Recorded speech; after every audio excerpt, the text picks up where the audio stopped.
Tudor marriage customs were rather different to today. So at first there was the crying of the banns, where your intention to marry would be declared in church for 3 consecutive Sundays. Then the marriage bond, which if people didn't have time to go through the banns, and let's skirt over why they might not have time, perhaps if there was a child on the way, they could get a marriage bond, which acted as a contract.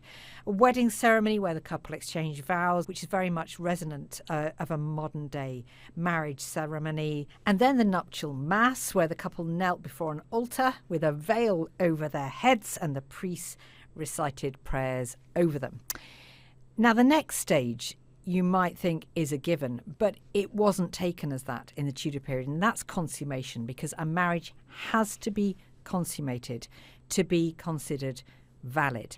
And probably the most famous example of the did they, didn't they, was the marriage of Catherine of Aragon to Henry VII's eldest son, Prince Arthur, because the question of whether that marriage was consummated would have effects reverberating down to the Reformation. If it was consummated, then, as Henry VIII claimed, his marriage to Catherine of Aragon wasn't valid, because the Bible says you must not marry your late brother's wife because you'll be childless. If it wasn't consummated, as Catherine claimed, then she was free to marry Henry VIII. So consummation was a real contentious and important issue. Celebrations, very important as they are today. The day concluded with a wedding dinner and dancing.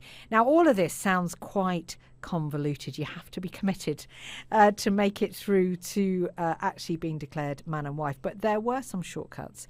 There was something known as hand fasting, which was quite an ancient tradition whereby you could really just agree between yourselves that you were going to marry, and there would be the joining of hands, and you could just basically pledge your devotion, your commitment to your partner. And that was sort of seen as enough, and often couples did that and then they leapt straight to consummation, and then really they were pretty much married.